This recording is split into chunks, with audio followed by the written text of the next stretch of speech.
Having said these things, he spit on the ground and made mud with the saliva.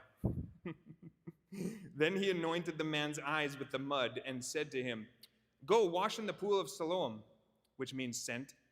So he went and washed and came back seeing. Jesus performs a miracle and brings sight to this blind man that was born blind. This is incredible. Okay? I have a couple of questions though.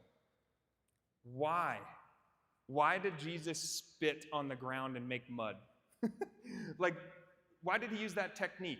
You can look all around the world right now. Look down in Australia, like at Bethel Church. They do huge healing ministries. I don't see them doing this technique. They're not like spitting into cups of clay and mixing. All right, guys, we're gonna put some saliva on your arm because you need healing on your. No, they wouldn't have a following. Okay, they're spitting on people all the time. Probably wouldn't work.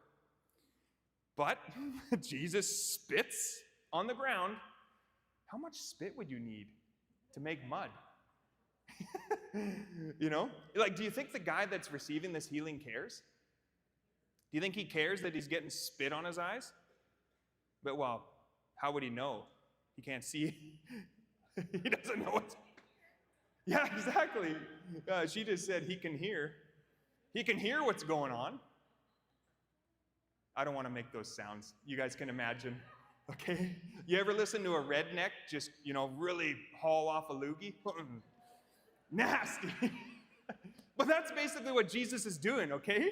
So he's spitting on the ground, a lot of saliva. He's mixing this stuff up, places the mud on the guy's eyes, and says, okay, go walk over to the pool of Siloam.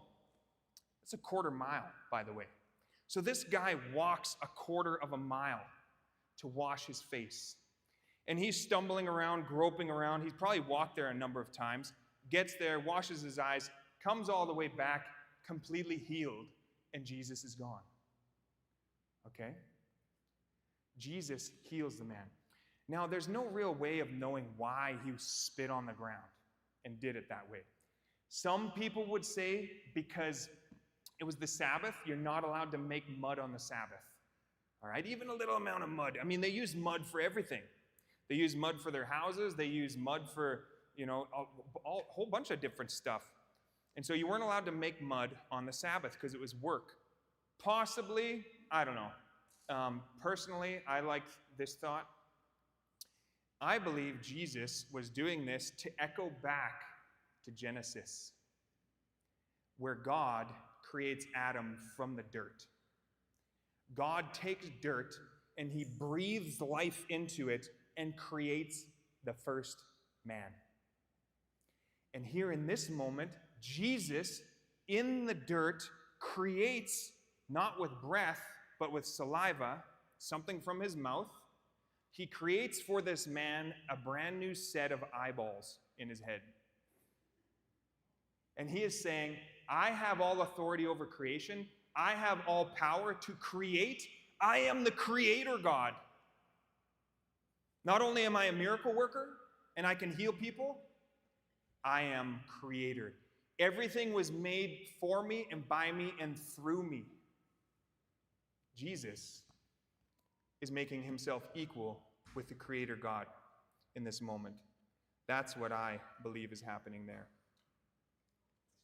And so this man comes back from the pool, washed his eyes, and he can see everything. For the first time, he is squinting because not only can he feel the warmth of the sun rays, but he can actually see them with his eyes. As he was walking back from the pool, no longer stumbling and groping around, he could actually see the path that he had walked on thousands of times before, in which he could only feel what was happening underneath his feet. Now he could see the grass, the green, the dirt, the brown, all the different stuff. The colors were just flooding his senses. He could see the walls that he had touched thousands of times, trying to grope around, finding his way where he needs to go. He could see the textures. He could see the moisture on the walls. He could see, for the first time, the beautiful creation that God has made for him to enjoy.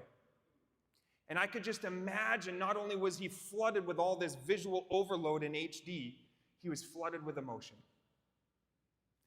But not everything that he saw was beautiful. very quickly, he also saw the ugly with his own eyes.